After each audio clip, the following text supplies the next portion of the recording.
Comment développer un mindset d'entrepreneur de nouvelle génération? Alors, un entrepreneur de nouvelle génération, ça peut être quelqu'un qui vient de lancer une start-up, mais ça peut être aussi un indépendant au sens large, un solopreneur, ou encore quelqu'un qui est en transition de carrière, donc soit qui vient de perdre son emploi, ou soit qui ne s'y plaît plus et qui a envie de changement.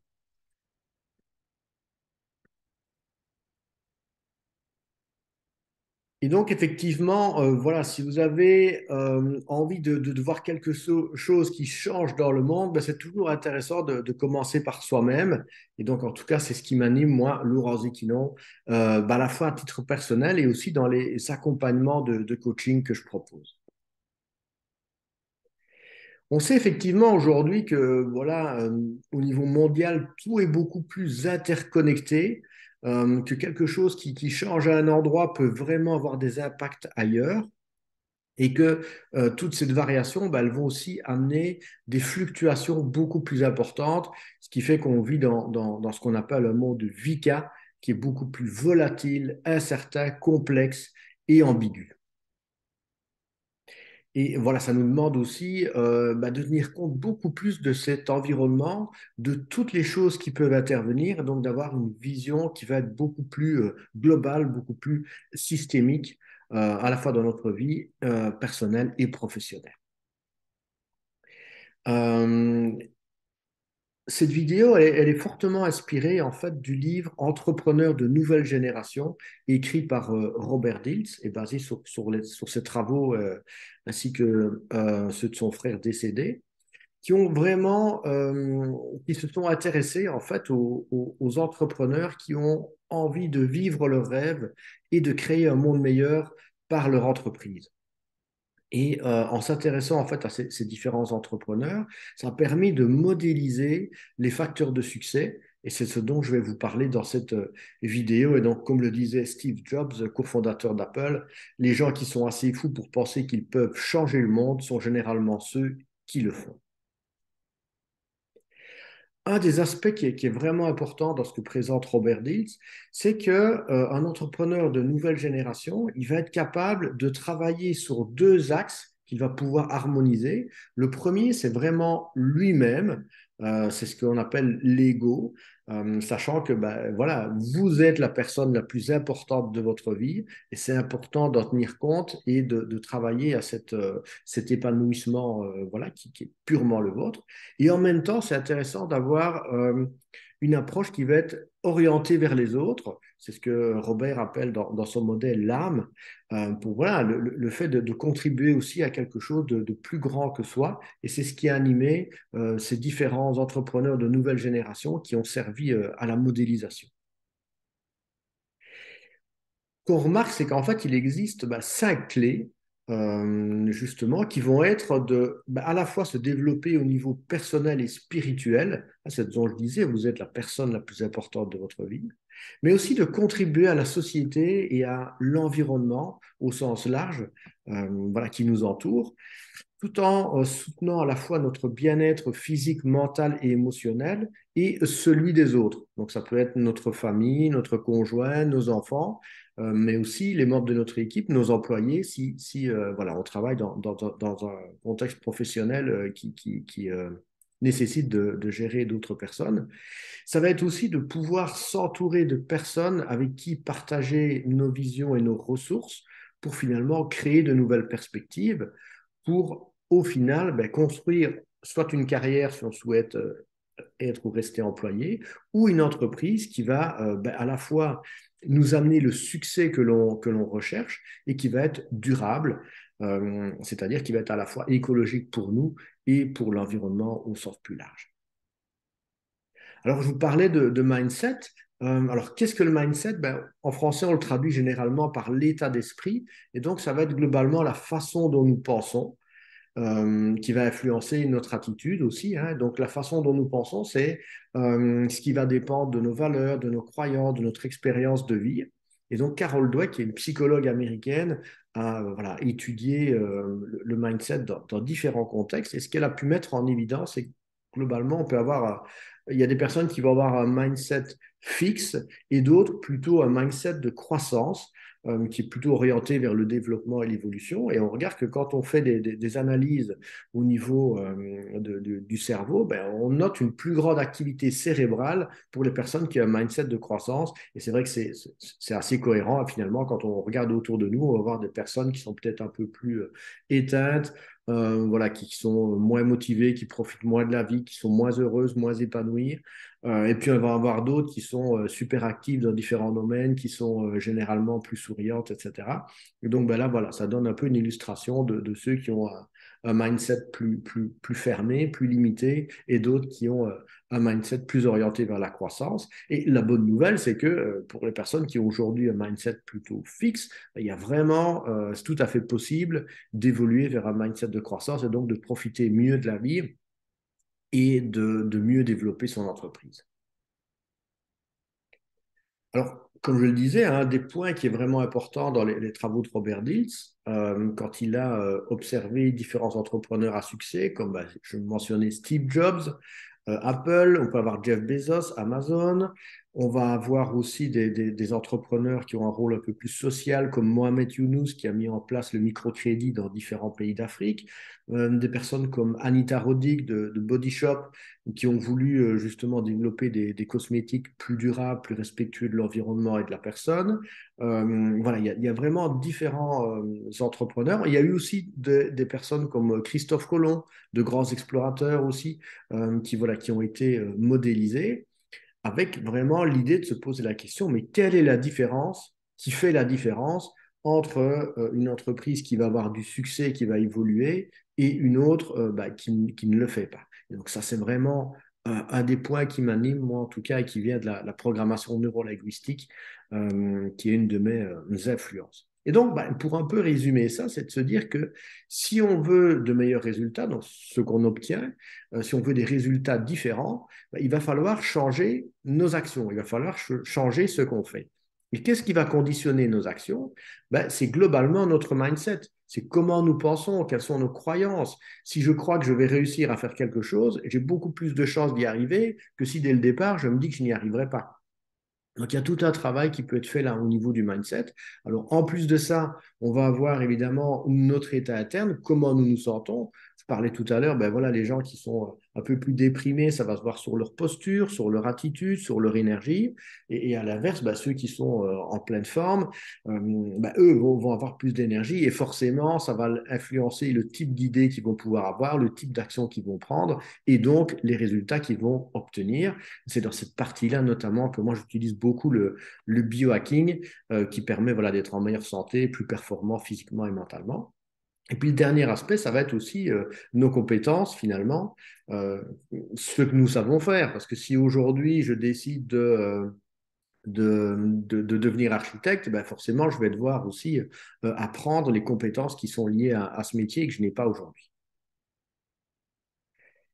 Donc, comme je disais, Robert Dilts et son équipe ont, bah, finalement, quand ils ont modélisé tous ces différents entrepreneurs, ils ont pu réaliser une cartographie de, quelque part, les mindsets idéal de l'entrepreneur.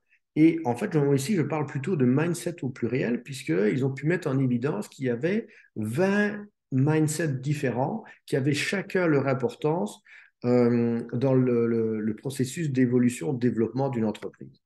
Donc, déjà, pour simplifier un peu le schéma que je vous ai montré avant, donc, on a défini qu'il y avait 5 méta-objectifs pour avoir plus de cohérence et plus de succès. Le premier, c'est la satisfaction personnelle, parce que finalement, quand on n'est pas bien soi-même, ben, on va être moins bien avec les autres et on va être moins performant. Donc, c'est toujours l'idée de se dire que vous êtes la personne la plus importante de votre vie. C'est un peu quand vous prenez l'avion, la consigne que l'on vous donne, c'est que s'il y a un souci, que vous devez mettre le masque à oxygène, mettez d'abord le vôtre pour pouvoir après vous occuper des autres, même si ce sont vos enfants. Donc, satisfaction personnelle, c'est important. Pour, comme je le disais après, pouvoir avoir une contribution qui va avoir du sens pour vous. On se rend compte aujourd'hui qu'il y a pas mal de mal-être en entreprise parce qu'il y a beaucoup de gens qui doivent faire des choses qui n'ont pas de sens pour eux. pour elle.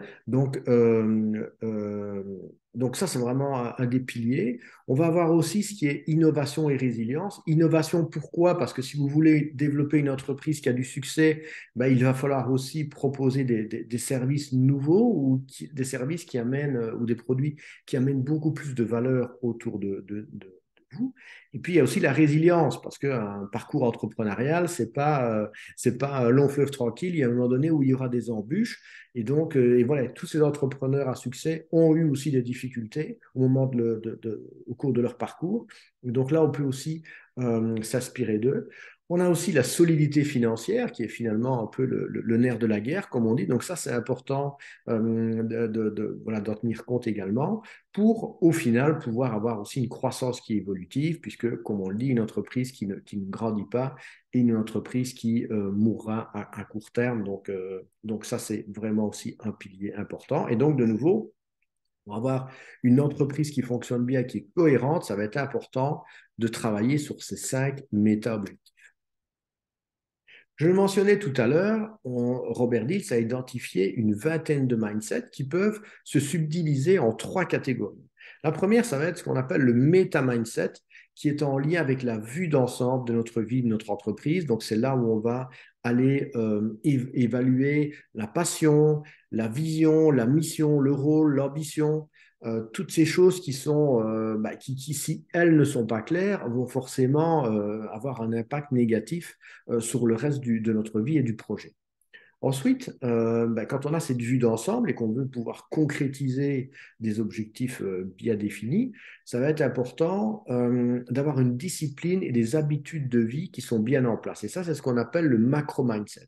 Donc là, on va retrouver, par exemple, le fait de prendre soin de soi, de sa santé, de son énergie, mais on va aussi retrouver la capacité à évaluer les risques et les dangers, la capacité à aussi identifier les opportunités, parce que voilà, dans un monde qui est super changeant, il peut y avoir des difficultés, mais il y a aussi des opportunités qui se présentent. Et voilà, il y a différents aspects qu'on va retrouver dans le macro-mindset. Et puis enfin, on va avoir le micro-mindset qui, lui, est plus en lien avec les priorités en cours et les différentes zones de compétences que l'on peut avoir. Donc, c'est ce qui est vraiment génial dans ce modèle, c'est qu'on va aller de la vue d'ensemble la plus large possible vers des points très, très précis. Et c'est la cohérence de l'ensemble qui va faire que tout fonctionne bien. Au niveau de l'entreprise aussi, donc le Success Factor Modeling, le SFM, la modélisation des facteurs de succès, c'est vraiment une approche globale de votre projet ou de votre entreprise, où de nouveau, comme je le disais, vous êtes vraiment au centre.